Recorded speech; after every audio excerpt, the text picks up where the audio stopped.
Today is Friday, November 13th, and it's a great day to be a sports fan because you're listening to the number one podcast in all of Potomac, Maryland, Oh, yeah. Chatter from the Cheap Seats. I'm your host, Jack Foman, alongside my co-host, Sammy, and today we are joined by a very special guest, Eli Wortman, filling in for Oriachin. He was on our baseball team. He's very good friends with us. He does his own podcast, Underdog Podcast. You guys should check that out. But we're just going to have a fun conversation. We're going to talk some baseball. We're going to talk some basketball. We're going to talk some football. We're just going to talk sports. You know, that's what we do That's here what we do. around Chatter from the Cheap Seats. So, yeah, let's just get into it. Sammy, how was your weekend? Or I guess your My week. weekend. Well, it's guess your not yet. Let's not get ahead of Not ourselves get ahead of now. ourselves. Yeah. No, my week was pretty good. Just school grind, I guess, and we're kind of in the site where, like, for Montgomery County Public Schools, we might be returning soon. Really? Yeah, for January. So we're in the second quarter right now. Third quarter, we could be back. So, like, and I know Eli also goes to MCPS, but it's. What do you think? You think we're going back or no? Not this year. Yeah. No, there's no way. I don't The think kids both were is going back. soaring. Yeah, I mean, there's like these certain metrics that they go by, and I think we just went like above it, like in a negative way. Like, so I don't know. It's been crazy, but I'm kind of adjusting to virtual school. Yeah, same. Bullis just canceled the in-person part because there was a couple of COVID test positives or COVID positive tests. And we're online completely until Thanksgiving break, which is next wow. week. Yeah. And we have a super long Thanksgiving break. Our Thanksgiving break is like 10 days long, I think. 10 days. Bullis's breaks are super long. I'm excited. Man, that's Yeah, I'm that's gonna like sit in our my house and annoy my it's like our parents Christmas all break. week. Yeah, our Christmas break is 17 days. It's ridiculous. I mean, it's awesome. It's awesome, but we can just chitter chatter. That's a term, right? Chatter from the Cheap Seats. Chatter from the Cheap Seats all day. But let's get straight into the sports. And Eli, I'm gonna start with you. So, I mean, what was just your big reaction? Because we haven't had a chance to get you on the podcast. Eli is one of our very good friends, and we kept saying we're going to get him on the pod, but it just hasn't happened yet. So just over the past couple months, what has just been your reaction on just the sports world in general? I mean, obviously, if we go all the way back to my birthday, the first day of quarantine. Oh, that sports starting to get shut down, that whole thing happening. And then, I mean, everybody had the same reaction then, but then as sports start to come back, it was interesting. I mean, my first thing was no fans. What's that going to be like? And then basketball came back. Meh. I wasn't a huge fan of it. And then with baseball coming back, my biggest concern for baseball was no spinning, which was like genuinely my biggest concern. Cause there was a couple guys, like Charlie Blackmon was They speaking. did not follow that at all. And that was not followed at all. So that thought flew right out of my head. And then, I mean, it was just good to have sports back. Oh, man. That's the bottom line. I don't care. I wasn't really affected by having no fans. Yeah. I wasn't really affected by these bubbles that the MLB did. And well, it's weird because at the beginning, what we were talking about was like no fans, and that was the main focus, and it still is. But I feel like it was less weird than I thought it was going to be. And I will say I was a huge critic of the virtual noise at first, and I'm still like not a huge fan of it, but it worked out pretty well. It felt pretty authentic, and it wasn't perfect all the time. Like there was some glitch with early in the season. It may have been in the exhibition games, but with the Phillies where like there was some bad feedback, but overall it worked pretty well. And I adjusted actually to not having fans. And now that the NFL and college football is starting to have some fans back, now that's kind of weird. Yeah. Just since we haven't had it in such a long time. I mean, college football is such a shit show. Oh man, it really is. But University of Maryland just sent everyone home. I mean, they're dropping like flies. But doesn't it feel like years ago where we were all sitting in our basements watching The Last Dance on TV, wondering when sports are going to come back? It really does. So long it really ago. does. Just thinking about that. I was just on Netflix the other day, and I was like, The Last Dance. Yeah. I watched that months ago. Man, that was – I know we talked about that on our very first episode actually, but that was a show. I mean, that was like – I mean, especially for me, a Bulls fan, it was just Yeah, that must have been heaven for Perfection. him. Yeah. Yeah, but let's move on now. And today we actually had some historic news. The Marlins, Derek Jeter announced today that Kim Ng would be announced the first female general manager in Major League Baseball history. And this is groundbreaking, a real trailblazer, Kim Ng. And, she's had a history and she's very qualified for this. She's been in baseball since the 90s. She was in her 20s back then, and she was part of the Yankees. She was the assistant GM when they won those 3 championships in the 90s, and she worked in the upper ups in the league for a while, and she totally deserves this. And it's really a historic day and a great day for baseball and a great day for sports. What do you guys think about that? Yeah, I mean, Yeah, I mean, yeah, it's just she's so overqualified, and I guess you can't really be overqualified for a position like general manager because it's the highest front office Yep. position Yeah. possible. But if anyone was to be or were to be overqualified, I guess it would be her. I mean, she was the assistant GM for 3 different teams for, I mean, about 30 years. I think was a little more than 30 years where she was the Yeah. assistant GM. She worked for the Dodgers, the Yankees, The White Sox. the White Sox. I mean, she worked everywhere. She's universally respected around the game. Oh my She's God. won pennants. She's won multiple World Series rings. She's part of the Yankee dynasty in that front office. Yeah. I mean, she was the assistant GM to the greatest dynasty in baseball history. That is huge. I mean, and the fact that she hadn't been hired previously is a catastrophic, horrific. What's the word? Just Word like pod. I guess event in Yeah, baseball. no, That's I- not the right word. Word pod. But I think the fact that the COO of the Marlins is also a woman. So now the 3 highest executives, like the highest up executives in the Marlins organization, are a Hall of Fame shortstop and then 2 women. And I think that's amazing. It really I think is. it's a great day for baseball. And I mean, if she was a man, she would have been hired years ago, which is Yeah. a tragedy. But It really I think is. And it's also an opportunity for the Marlins that they're going to get a steal that wouldn't have been on the market. And their team, they have talent. They have a lot of prospects. They're up and coming, man. well, and Kim Ng's whole thing is that she's not just like a lot of GMs and president of baseball operations. They're like kind of one-trick ponies. Like they're guys that come from a player development standpoint. They come from scouting. They come from this analytics. But Kim Ng really has all of the tricks up her sleeve, and she's obviously going to be a very hands-on GM. And with a team that already has a lot of talent at the major league level and a lot of talent in the farm system, the Marlins are in a position right now to put themselves in conversations for being a contender, and that's really exciting. You said it's a good day for baseball and sports, which it is, but it's a great, great day for Marlins fans because this is the perfect woman for the job. And we're talking about all those moves they made a few years ago, getting all these prospects, and after shipping off Stanton and Yelich and Ozuna, those aren't looking as stupid anymore. And now you have someone who can really bring a vision of a World Series to life.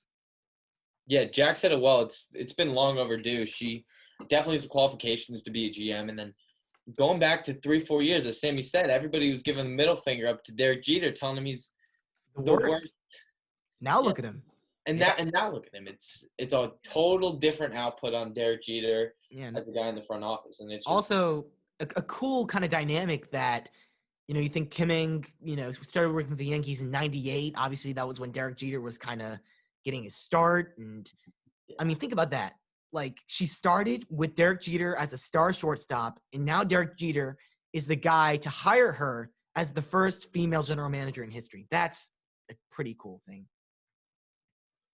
It's a funny way the world works. Yeah. Everything always comes back full circle. Yeah, and then not only we had a lot of baseball news this week. Not only did Kim Ng become the first female general manager, but it's also award season, and we had them all. Awards. We had Gold Gloves like week and a half ago. We had Manager of the Year, Cy Young's, MVP, and I think they're gonna have like the All MLB team, which is a vote.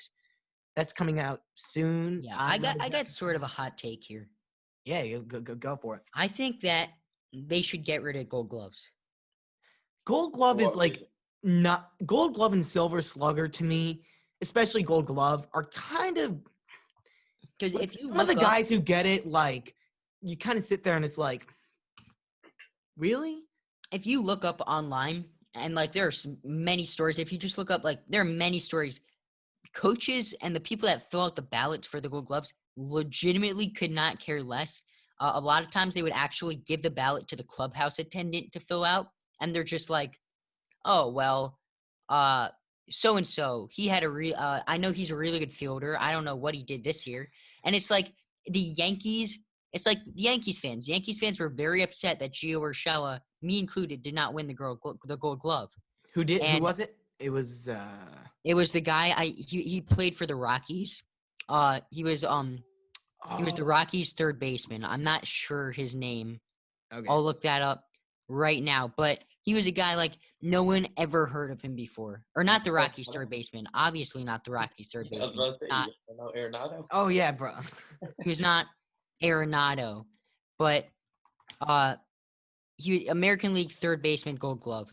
I'm looking it up right now, but I mean it's kind of Oh, it was crazy. Nolan Arenado.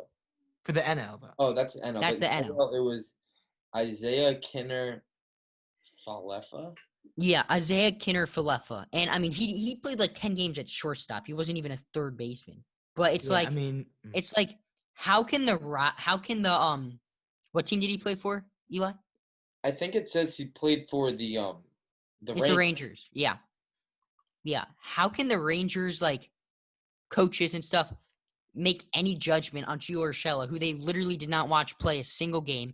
And how can the Yankees coaching staff make any judgment on the Rangers third baseman who they didn't watch him? And I think yeah. they just need a better system. Maybe don't get rid of it because I think there is some value, but maybe make it so like the baseball writers vote or something like that actually has legitimate value because it's a cool award. And I Yeah. think it is important if they give it value, you know? Yeah, and this not only the Gold Gloves, I think the whole system for all the awards is a little faulty, and we'll go into more later, but just kind of a funny thing that happened that I saw the other day was um some person meant to fill in Trey Turner in like 10th place on their ballot, but I guess they accidentally went 3 places higher, and Ryan Tepera of the Chicago Cubs, he was a reliever. He had like a 4 something ERA this year. He He had like played a in 3.96, I think I looked. 3.96, yeah, like close to 4, and he got an MVP vote. So now history is going to say that Ryan Tepera, the most average reliever you'll ever see, is 18th place in the MVP vote. And like that's just kind of a funny thing, but I think there's are for all these awards, Silver Slugger, MVP, Cy Young, it's a system that maybe they could update because I think they're missing some things. And to start, I want to kind of go back to the coach awards, coach of the year, manager of the year. What do you guys think about Kevin Cash getting it? Because obviously they don't really count the postseason, but like, of course, once he gets that award, everyone's going to disagree with it except for Rays fans because of what happened during the World Series. So do you guys think he deserved that award based on what he did in the regular season? On my podcast, we talked about it, and I said they're giving the World Series MVP the manager of the year. I thought it was very, very funny. Both of the manager of the year, Kevin Cash for making that crazy move in the World Series, but then Don Mattingly for having a team with all the COVID cases, and then it came out that he knew that they were positive, but said, "Let's still play." No, I Yeah. mean he deserved it though. Like he managed that team really good. From a numbers I standpoint, on 1000%. paper, I agree. I agree, but I Yeah. just think it's a little weird that they give a manager that said, "Play with COVID." He deserved it. Yeah, deserved well, Paper, yeah. and that's a tough situation because like if you like forget about that, like just baseball wise, which is tough, but just baseball wise, Don Mattingly was the clear winner. As much as I love David Ross, I have his autograph, he's one of my favorite all-time Cubs. He didn't deserve it. Jace Tinkler did great with the Padres, but what Don Mattingly did with the Marlins was astounding because they were a team that some people like me had winning 11 games. I I had mean, the Marlins winning 11 that is games this year. Jack's dumb Twitter Yeah. take-esque right there. Yeah, I mean, Don Mattingly really did a great job. And, the COVID thing is very questionable. It's a questionable move. And that's another thing with this process. It's like, what goes into these decisions? Is it how you manage your team off the field? Is it what you're doing with your bullpen and with pinch hitters and stuff? There are so many factors, especially with manager of the year, that could go into these decisions. And it gets to a point where it can be very subjective, which obviously it is, but like there can be, Well, I mean, you know structure. what I'm saying?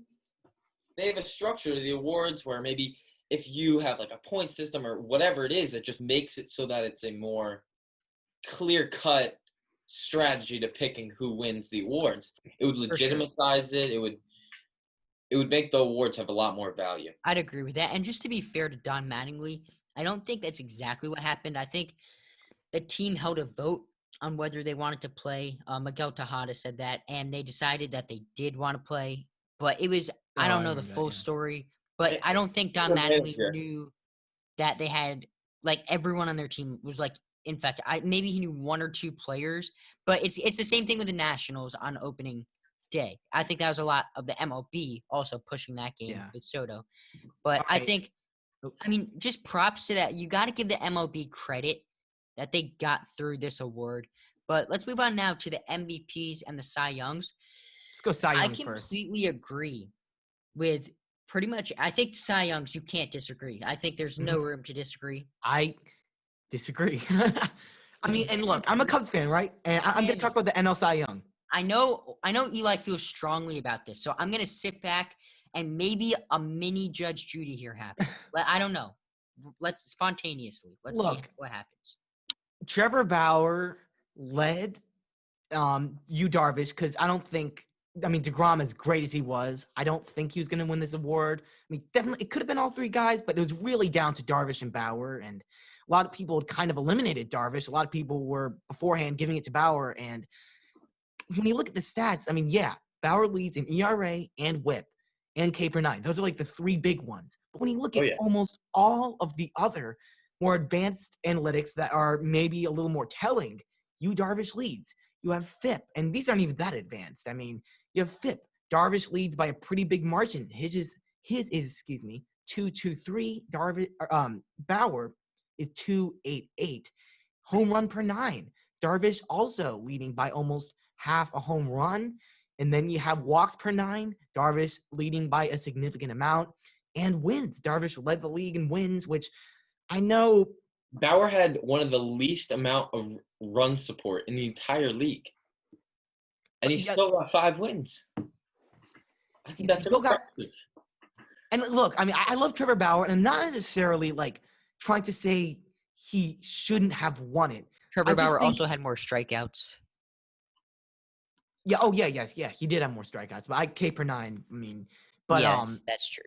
Yeah, but I just think people have to think, Darvish leads in all these other stats, and I know, it probably was going to go to Bauer no matter what, but I want to put on people's radar the fact that this is a closer race than people thought. Yu Darvish, and you could say the same about Trevor Bauer for sure, but without Yu Darvish, I think the Cubs will probably lose all those 8 games. I mean, the Cubs were legitimately one of the worst offenses in the league, and the Reds weren't great either. I mean, maybe even just as bad. But without Darvish, the Cubs would have been screwed. I mean, you could probably say all the same things for Bauer, but Darvish really had a great year, and I think more people should have been considering him for that award.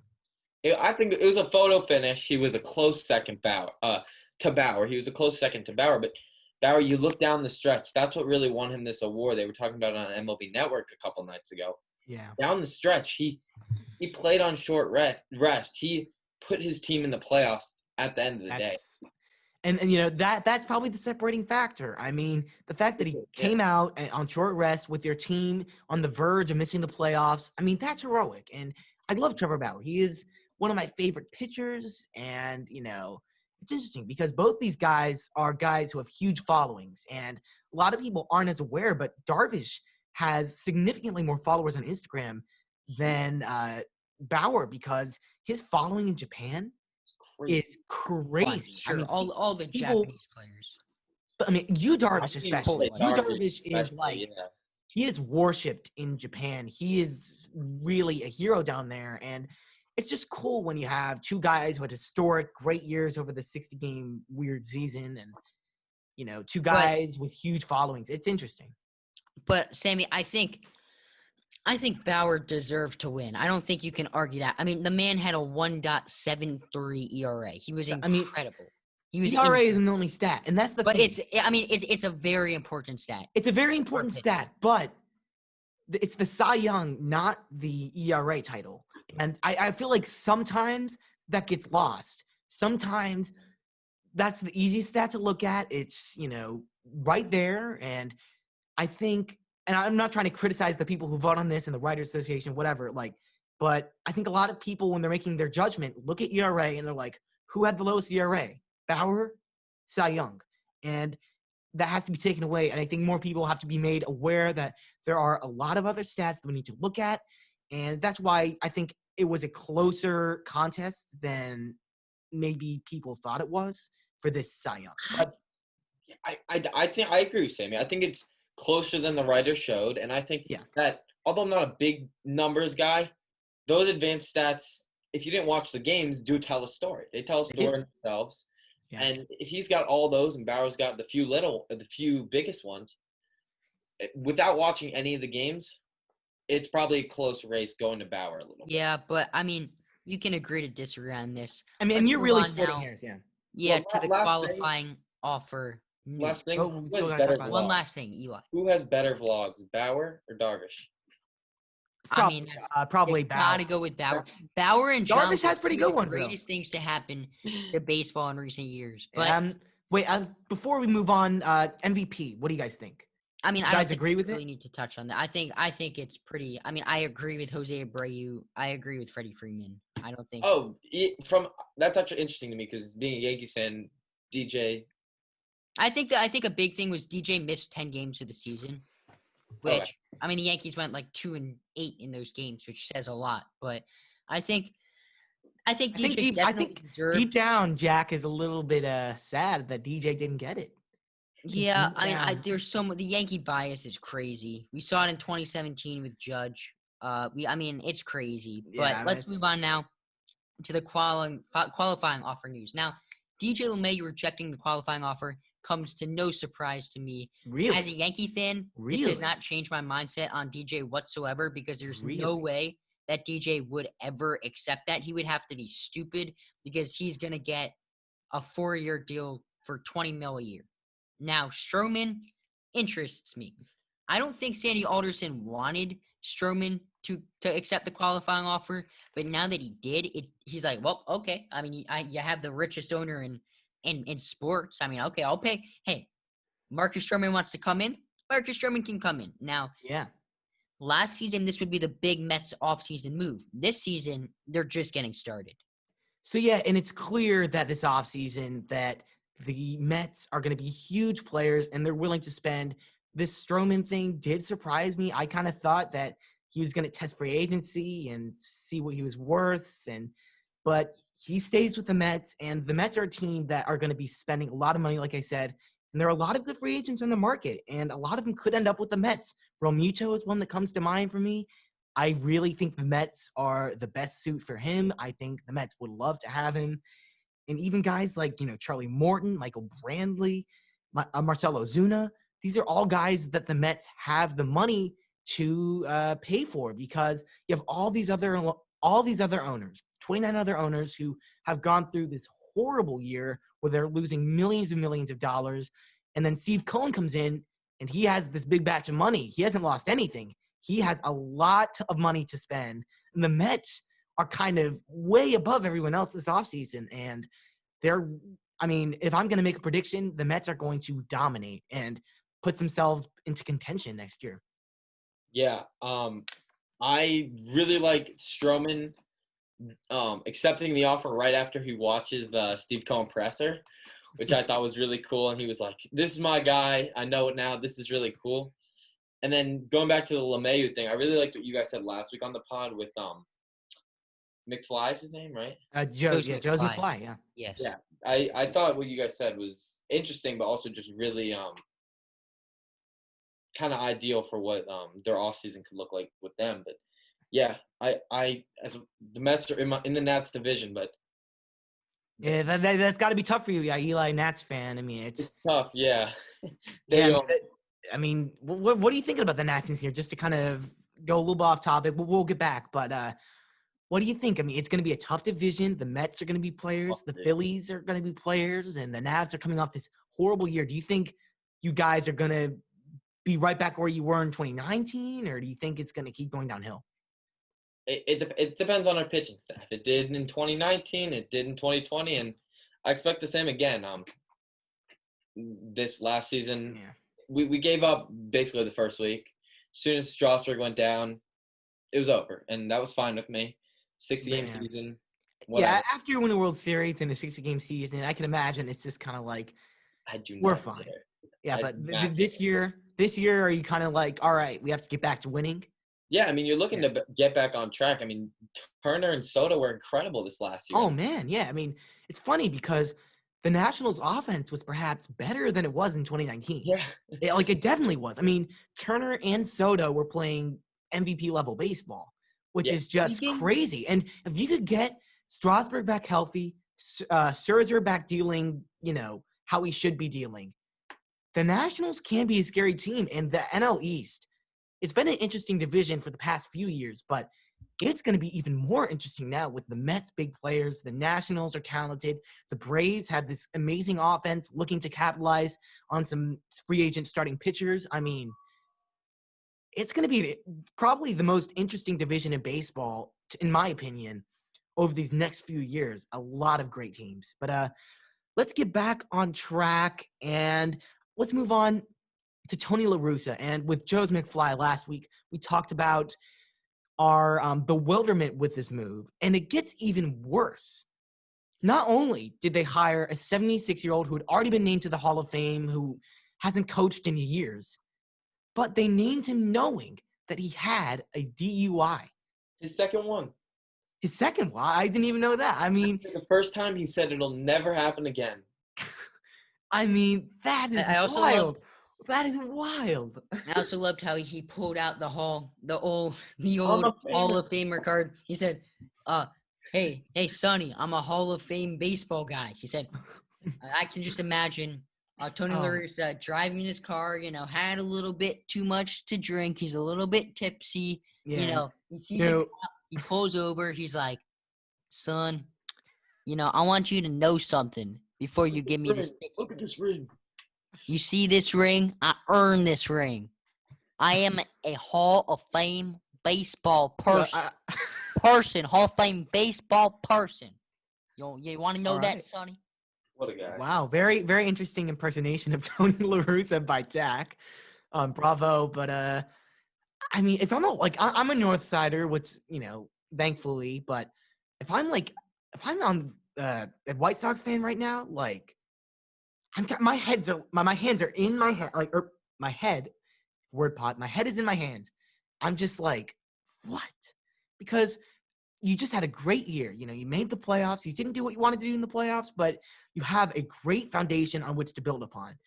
And Rick Renteria was a manager of the year candidate, and he wasn't really going to be there for the long term. The Cubs kind of did the same thing right before they got really good. Rick Renteria was the coach. They let him go, and Renteria was not there to stay. But for you to go and hire Tony La Russa, I would have much rather kept Rick Renteria. I mean, Renteria was doing a good job. Not saying La Russa can't do a good job. Maybe he'll be great, he's obviously been great before, but he's 76 years old. I mean, he's obviously not in the best mental state because he has 2 DUIs. I don't understand the thought process when you have such a young team. I'd get a David Ross sort of manager that the route that the Cubs got. The Cubs went. A young guy who can relate to the players, who can bring excitement into the dugout. Tony La Russa is not that by any means. And I already said it last week, but I do not understand this move at all. the one reason I was okay with it was because I heard this on a different podcast when he was back in his day when he was starting to finish out his career as a coach. I guess the first time. Finish out his career. Yeah, It's like a Michael Jordan. he was the start of the analytics. Obviously, the analytics were a lot less advanced, but he was trying to start a new wave in some sense. So maybe it's likely that he'll buy into the analytics and all And that's that an interesting thing because the White Sox are, very obviously like a team that's used these analytics, like almost all these teams are, to build what is a nice young ball club. And that's a good point, Eli. If you have a manager that's willing to buy into that and listen to your GM when it's like, hey, the analytics are telling us this, do this, that is a good thing to have. And what I'm saying is there are probably other younger coaches, more exciting coaches who have the same enthusiasm about analytics. I can guarantee, but as a Cubs fan, I hate the White Sox. I don't care if they have a losing season because they hired 76-year-old Tony La Russa. I'd be happy. So, yeah, but that was dumb. And now it's time for Jack's dumb Twitter take. I don't know if he's going to be able to outdo the White Sox. I don't think he'll be able to do it. I don't know. We'll see.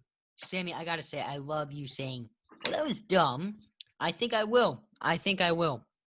This is from Not Bill Walton. At Not Bill Walton said, Warriors hire Steve Kerr. And this is from 2015 or 2014. Is it Bill Walton? Right after the Steve Kerr hiring. I don't think it's Bill. It's not Bill Walton? It's not Bill Walton. Not. Like, actually not Bill Walton? That's it is not Bill Walton.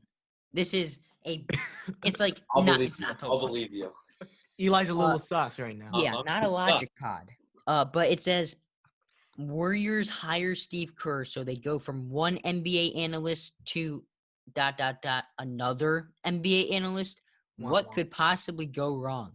Dude. And then there's a comment that says, he's a yes man. He's safe. I don't think either of those things are true. No. And I don't think many things went wrong for the Warriors over the past couple of years. Oh, my God, man. They're going to be a good team. The official Monday morning quarterbacking segment of Chatter from the Cheap Seats. Yeah, but Steve Kerr, especially after watching The Last Dance, which we already talked about, I've always loved him. A former Bull, won championships with the Bulls, but this guy has a ton of championships. He's right up there with Bill Russell. In terms of coaching and playing. Yeah, he's one of my favorite, guys in the NBA. He's just he's a basketball guy, obviously, but he has done a lot of great things. For sure. But let's throw the old pigskin around. I got to work on my form here. If you're watching this on YouTube, I got to work on getting my elbow back a little bit more. Yeah. Baseball does not help with my football throwing rotation. Warm up the old short shoulder. It's a little bit sore. You got to pronate. Just like on your changeup in baseball, you got to pronate on the football throw, I feel like. But I don't know. I can't throw a football to save my life. So I throw pretty good football. I will. Just a couple of questions for Eli. Now, this is going to be rapid fire, fast paced. We're going to call it the gauntlet, okay?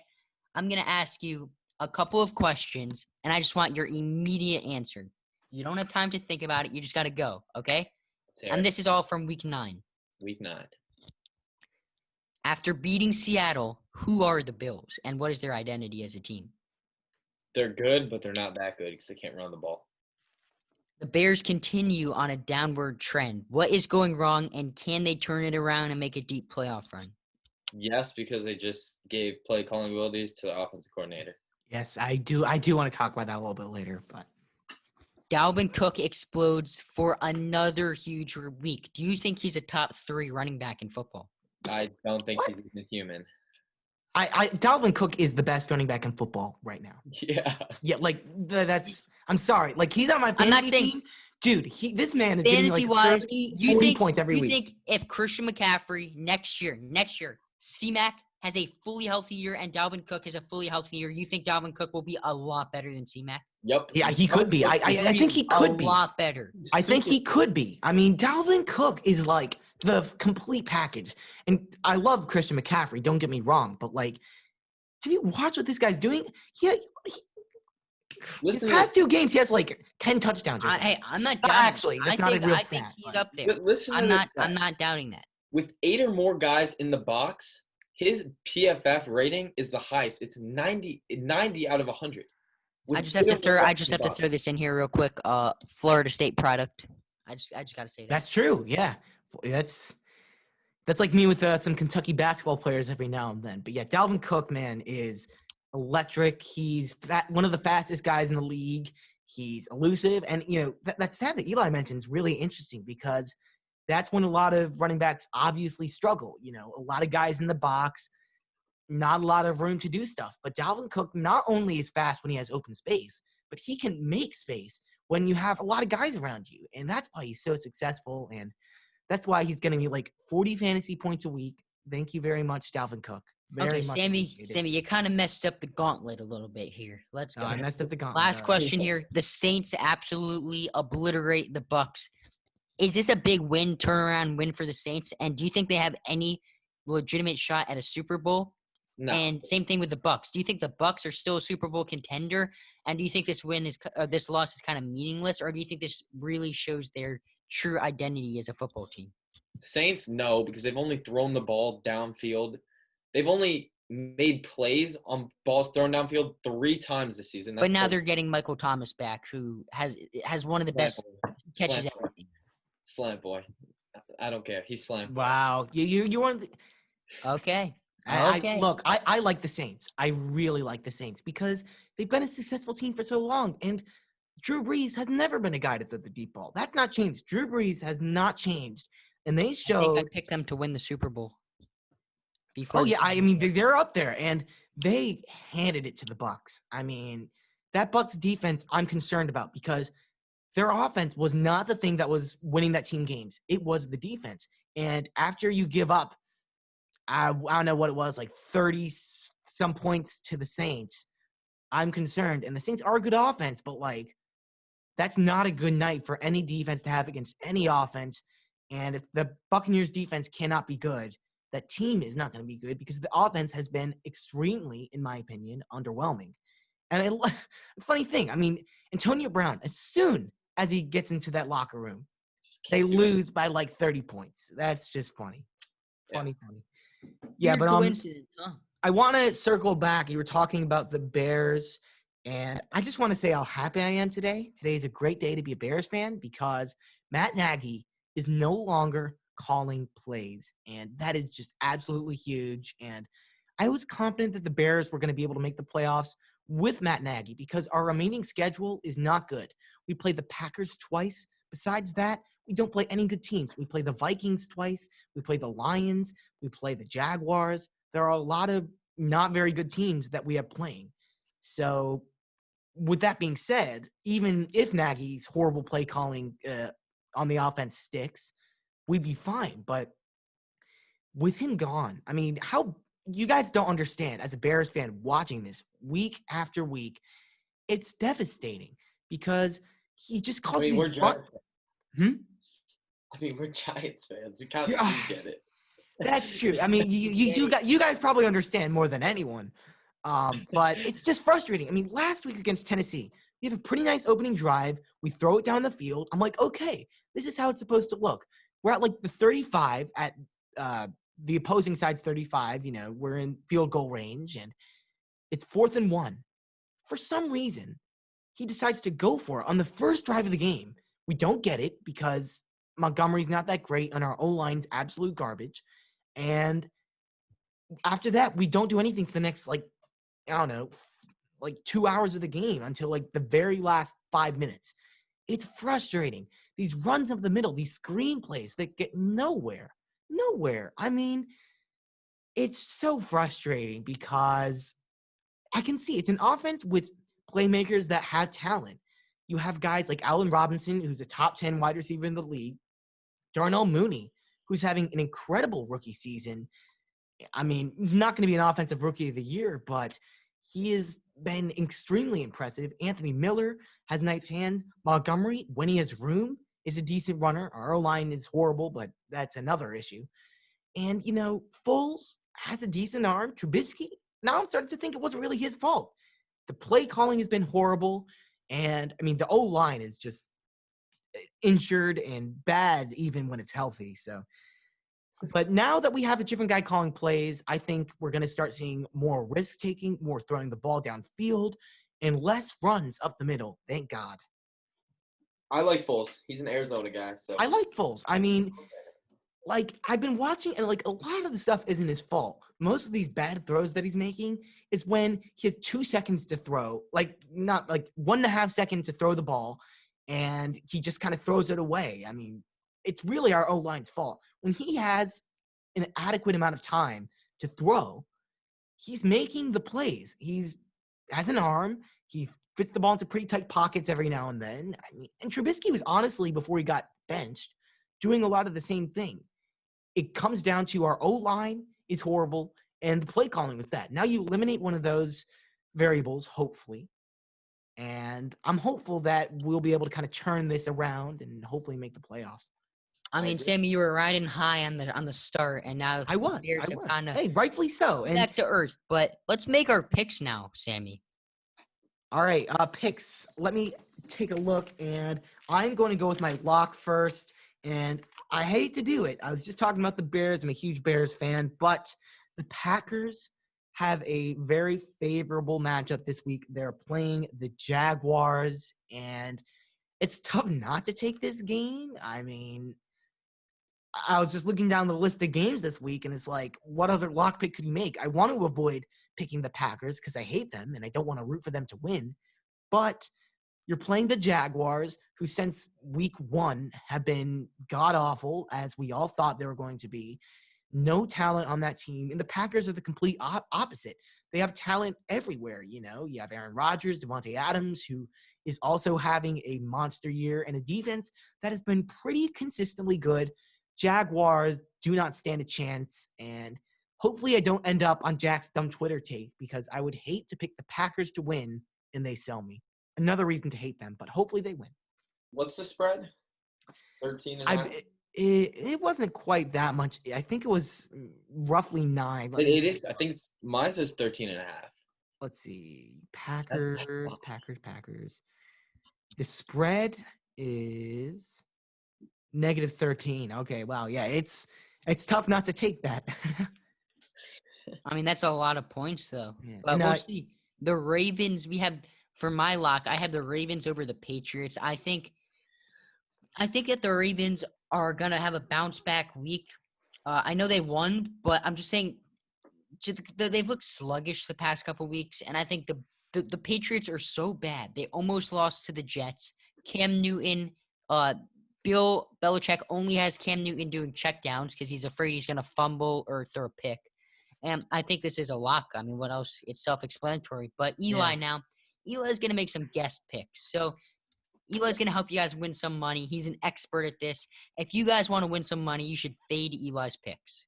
Yeah, that's a lot of praise for a little resume. I don't think you know what fade means, Eli. It means they should do the opposite of what you say. Okay, so then don't pick the Browns -3.5 against the Titans. I really like the Browns this week. I have Baker Mayfield setting all 4 of my starting lineups for fantasy. Wait. Really? Eli, Yes. the Browns aren't playing the Titans. I meant Texans. Okay. Browns, Texans. So Okay, I was going to say, unless the Thursday night football game is a dream. Hey, I Colts, man. I like the Colts. But yeah, keep going. Colts are legit. I wouldn't take my fantasy advice. I went 4-0 for 3 weeks in a row now. I've been 0-4. So I wouldn't necessarily take my fantasy advice, but I think this is the week I turn it around. Baker Mayfield is going to go off.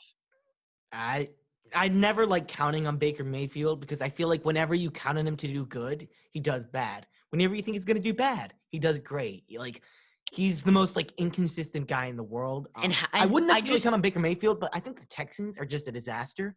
So the Browns can't win this game. I do think I know why Baker Mayfield has been so inconsistent. Like, OG, I mean, play calling? he lives in the stadium. Can you imagine how uncomfortable those seats must be? What do you mean how much practice you could get in? Think about that. Yeah, man. I That's mean, true. That's true. yeah, I But mean, let's go. they probably have pretty comfortable beds in the club. Maybe he sleeps in the locker room. They definitely have a couch or something. Oh But yeah, yeah. Sammy, what is your upset pick? Because Sammy has to make some ground here. I Ori will do, be man. submitting his picks via our group chat. He'll be back next week. We've had some scheduling issues, but right now, me and Ori are tied in first place at 14-4. And the thing is, Sammy is actually 2 games back at 12-6. If I have But a good he is week and you have a leading bad week, 6-3 with the upsets, but he is also 6-3 with the locks. Ori is tied for first with the upsets, 6-3, and he's 8-1 with the locks. I haven't been that great with my upset picks. I've only been 5-4. However, I've been a 9-0 with my locks, and I think wow, that's why I'm tied for first place right now. man, Jack is just vibing with. Hey, I mean, I the get lock the picks. I've easy said it time points. and time again. I get the easy points. I don't, and that's the sad thing. I mean, No, I've been you don't. pretty solid with my upset picks. I can see a team that's maybe not doing so well and be like, they're gonna have a good week, and they do. And that's why this week I'm going to be picking the Seahawks. And their record's nice, but the past few weeks, if you're a Seahawks fan, have not been pretty by any stretch of the imagination. You get basically crushed by the Bills. And let's see, you beat the 49ers, but then the week before you lose in overtime or you lose in a close game to the Cardinals. So not a good past 3 weeks for the Seahawks, but this is the week I think they could turn it around. Huge divisional game against the Rams, and it's a must-win. And when you have a must-win game, I look at who's your quarterback. Russell Wilson is a guy that if you have to win a game, you have to win a game. And yeah. Got to do what you got to do, man. Now, I think this is my most confident upset pick of the year. If I do say, I have the Bills over the Cardinals. I think the Bills are legit, man. I think their team is legit. And I think the Cardinals are a really good team. But I would expect the Bills to be favored over the Cardinals coming off a loss to Miami. I don't know. That's just me, though. Yeah, I think you got a good pick there. I really do. I think I said Yeah, I mean, it. It's a I solid really like pick. the Bills. I mean, they've also been a team that's had a few rough weeks, but they're really starting to come back strong after a great win. Josh Allen's a legitimate MVP candidate at this point. A little doubt there midseason, but he's really looking great. I like the Bills, and I think that's a good pick. All right, my upset pick this week is the Giants. Me as a Giants fan, this is the biggest week of the season. If we win this game, we have a chance of being a half game back in the division, which is really great for us. That's wild. It's crazy. We also have the It second pick in doesn't the draft make right now. sense. It's funny. And Philly's a 4-point favorite, and I think the Giants are really going to put on a show. This week, the talk around the Giants, the talking in the Twitter has been Joe Judge is creating a winning culture. How is that possible with a 2-7 record? I don't know. But he's supposed And to it's be doing it. happening. It's happening. And I really like Joe Judge, and I really think this is a week for him to show off his special teams work, to show the weekend practice that we have. I think it's a really, really big week, and there's a lot surrounding it. Maybe not national news, but within the Giants camp, I think it's a huge week for them. And it's as sad as it sounds, it's great to have Golden Tate maybe not with us this weekend again. Now, would you rather make the playoffs and most likely, get absolutely destroyed? I mean, I'd almost rather lose Yes. this game. No. I mean, the experience that your team, your young players get playing in a playoff game is invaluable. We've seen it so many times where a team barely sneaks into the playoffs, and then the next year they win 10 games. I mean, because if I'm 6-10 or 7-9 in the playoffs, I don't care. I don't care. I'd rather get a good draft pick. I don't. That's just me. Don't care. That's just me. I think I the tweeted this earlier. experience- I just tweeted win. Just win. That's win. Wake up, win. All right. That's it. I guess the Giants Giant fan base is determined to get to the playoffs, and I like that. I respect that. I'm not getting my hopes up by any means. competitive We're sport. 2-7. We're playing to win. That's the bottom line. All right, so we've talked some football, we've talked some baseball, we gotta talk some basketball because we 3 have phases of the game. three phases, and we had some pretty big news this week, and that is that Russell Westbrook wants out of Houston, and we've talked about it on this show before, how it hasn't really worked in Houston. Not like they thought it was going to. Because when you have two floor general type guys, two guys that are going to take a huge bulk of the scoring, both of them are going to be less effective. And it especially hit Russell Westbrook hard. He went from an OKC, he was averaging a triple-double every year. And in Houston, he had a good year, but not triple-double numbers. And he wants out. He thinks he can be more successful somewhere else. And I want to ask you guys, just off the top of your head, what are some possible landing spots for Russell Westbrook, and where would you like to see him go? Put Russell Westbrook in LA on the Clippers and send Paul George, playoff P, out of there. Put him in Houston. Create a trade around that. I would love to see that. That would be interesting. And I think if you get a trade, like you send away Paul George, I think that's interesting, but like I don't even know if the Rockets would accept. I don't know if it would take that. I think it would take less. I think it's a salary dump. It's a salary dump. The Knicks are one of the top teams to get him. Who do the Knicks have to offer? The Knicks are going to give him like Frank Ntilikina and like a late round pick. Like he's not going to take that much. I highly he's making. He's the Rockets are $48 million in his 35 season. This is a pure set. Now, obviously, Russell Westbrook does not want to play there, which brings his trade value down because everyone knows he wants out. But not a lot of teams are interested in a 32-year-old Russell Westbrook. He's making almost $50 million a year. His trade value is so low. This is a pure salary dump, Sammy. I disagree. I highly disagree. I think the Rockets would like to keep him. I think the Rockets would like to keep him. But they're not going to keep him. There's no way. Right. They're not going to keep him. He's requested a trade. They're not going to force him. Right. I know that he's requested. I'm not saying the Rockets are going to keep him. I'm just trying to say that the Rockets are in win now mode. They want to get talent. Maybe they want some money, but like, whatever you can do with that money, I think they'd rather keep Russell Westbrook or acquire another star. It's been blatantly obvious. It has not worked in Houston. Whatever. It just doesn't work. It's too ball dominant. I have a solution. I think a good destination for Russell Westbrook is the Detroit Pistons. And that may sound a little weird because the Pistons were one of the worst teams in the Eastern Conference last year. I think they were the worst team in the Eastern Conference last year. But they have some talented guys. Christian Wood, an example, a nice power forward, a good guy who could get some rebounds for you. And Blake Griffin. Blake Griffin is perfect trade bait because in that situation, the Rockets would get some money. They'd acquire a star, Blake Griffin, who's not as talented, but I think he would work much better in the Rockets scheme than Russell Westbrook because he's not really as much of a competing interest with James Harden. So that works. And for the Pistons, I think it works well too because, like I said, they have young talent already, like guys like Christian Wood, and they have a high draft pick. If you could bring in Russell Westbrook to be a floor general type guy, a leader of that team, and you could get a draft pick, you already have some talent, they could maybe thrust themselves into the playoffs next year. And I think if he goes to the Pistons, kind of a Westbrook for Griffin trade with a few other assets, I think that's a trade that could work very well for both sides. What do you guys think? It just makes my face turn red and my stomach grumble when you start talking about these two guys that are getting paid so much money. Yep. Getting traded. I just hate it.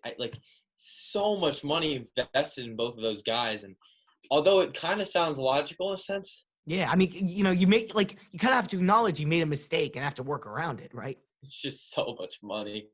I don't think it's going to take as much as you guys think to get Russell Westbrook. I disagree. The Rockets, the new GM, they've been very clear that they want to win now. Because they're not. They're not going to win now. They're going to start a rebuild.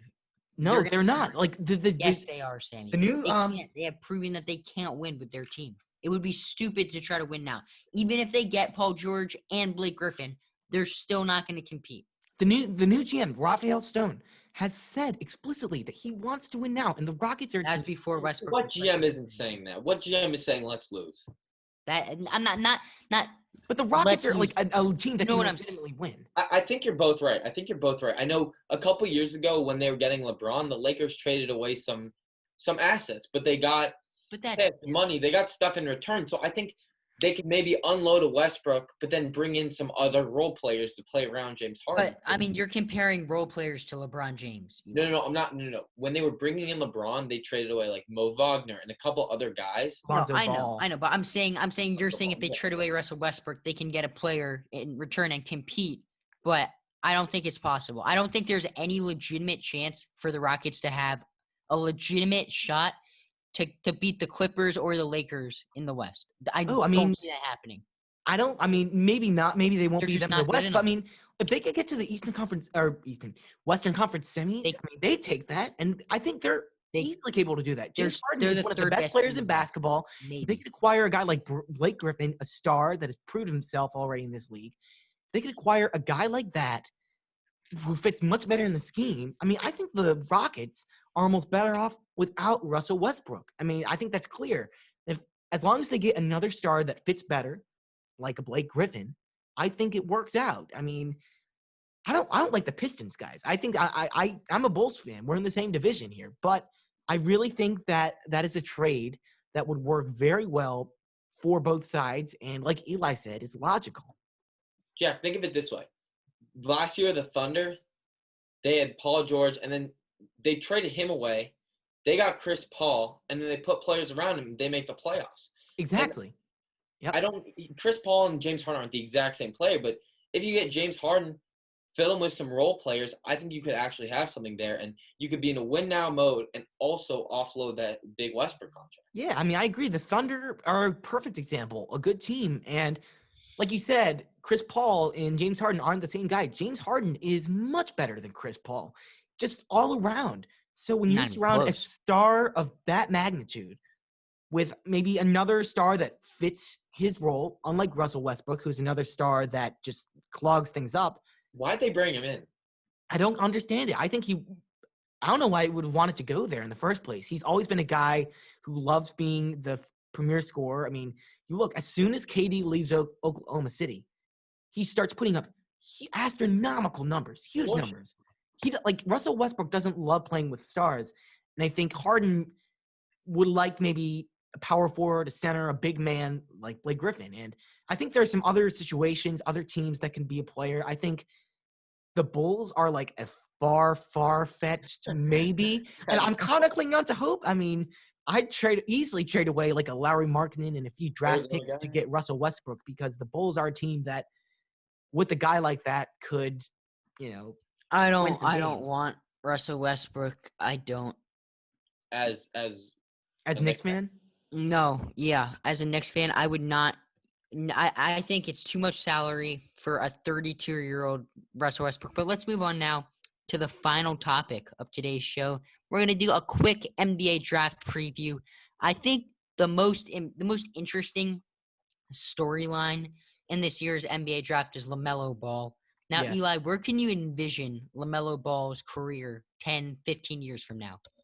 I can't envision it. It doesn't make sense to me.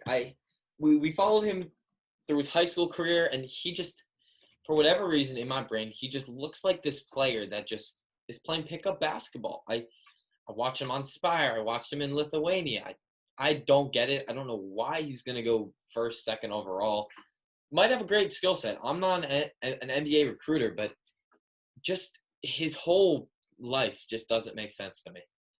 I mean, I think LaMelo Ball is going to be successful, much more successful than his brother because he's a different breed. He's this big, like 6'7" point guard. He Yeah. has great ball handling skills. He's a good shooter, and he's proven himself in a professional setting, which, yeah, it's like, he played in Lithuania or whatever, but it's professional basketball, and he put up huge numbers. I think he can be successful in the NBA, and maybe it won't happen right away, but a good fit, I don't think he's going to go number one. I think the Warriors could like him because, he has played professional basketball. He has that experience. And if he is good right away, that's kind of the guy the Warriors want, right? Because they have that talent already there. They want to, win the championship again next year. And if they could get a rookie who will be great right away, that would be good. And, LaMelo Ball is a guy who can do that. He played professional basketball. I could see him going to the Warriors. Bulls. I mean, hey, we have the fourth pick in the draft. I think the Bulls have a lot of options.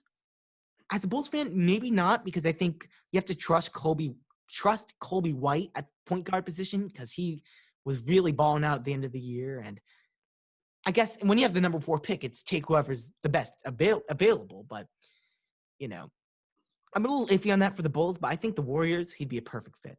And I- even Dad, LeVar Ball, has said.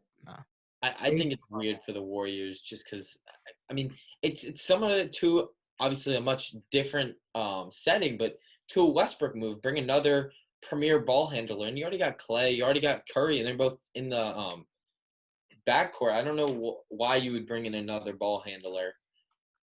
Hey, look, I mean, so- if he's available, I guarantee you the Warriors are going to take him. Not James Wiseman. Hmm? I would take Well, James Wiseman. yeah, I want a front court guy, a guy that will get me boards and just keep kicking it to Clay and Curry. yeah, that's fair. Yeah, I mean, I think we're all kind of consensus that Edwards is going number 1, right? I mean, that's like I haven't I'd done say my like I'd give it. sorry. I don't know. I mean, LaMelo could. I think he'd fit This very well with the draft is weird. Timberwolves. There's no front runners. There's no it's not like the Timberwolves are missing one spot really. It's just kind of a weird draft in my opinion. It is. It's one of the weirdest drafts we've had, especially considering it's in November. I mean, there's never been an NBA draft in November, but even just the draft class itself, not really a clear number 1. I've already talked about this, but it could be Anthony Edwards. It could be James Wiseman. It could be LaMelo Ball. There are a lot of talented guys in this draft, but there's not one huge talent. Also, there's just not a lot of scouting available on these players because they hadn't seen them play that much, And it's going to be interesting because a lot of the MLB or NBA GMs are kind of going into this draft half blind, I feel like. That's a good point with LaMelo Ball, though, because he has all this playing time on tape. Yeah, I feel like if you're confident about LaMelo Ball, you're going to be more confident about LaMelo Ball than you'll be confident about basically 90% of the other players who come from the NCAA, because especially guys who were true freshmen last year, they didn't even get to play in a playoff kind of setting. They didn't. Most of the guys didn't even get to start their conference tournaments. March Madness, sadly, breaks my heart, never happened. But those are factors you want to see when you're scouting. Can this guy perform under pressure? And that's usually the spot where you could do it. Most guys didn't get that opportunity this year, and it's interesting. I mean, it's going to be a weird draft and an entertaining one. There's not really much consensus on not only the number 1 pick, but anything. A lot of different things can transpire, and I'm excited. As a Bulls fan, of course, we're going to get a nice new prospect, and as a basketball fan, just to see what happens. Well, I mean, the Bulls have been doing it for years, just getting young prospects in the draft. Oh, yeah. I next year, I've been saying this a lot. Next year is going to be special for the Bulls. I mean, not crazy, but I like Markkanen. Markkanen's my guy. Markkanen had a rough year, but he'll be good again. Oh, I love Markkanen, though. Yeah, and I think that's going to be it for us today. I mean, great episode. Just injecting that sports content into your veins as always. Yes. Sammy, any last words? Another fun episode. This is actually episode number 40. Jeez, Episode number 40, which is pretty crazy. But yeah, another fun episode. Love cranking these out. And we'll be able to talk about what happened in the NBA draft next time. So I'm looking forward to that. See you guys. Eli, any last words? Yeah, just thank you guys for having me on. I had a lot of fun with this. And yeah, I look forward to listening to this and some more episodes from you guys. All right. Yeah. Thanks for coming on, Eli. Yeah, I want to give a big shout out to Eli. Hopefully Ori will be in our next episode, but he stepped up. We love him. We thank him for coming on. You guys should check out his podcast, Underdog Podcast, on all podcast platforms. And that is it for us today. So since Ori is not available, I will do it. And see you guys next time on Chatter from the Sheep Seats. Bye.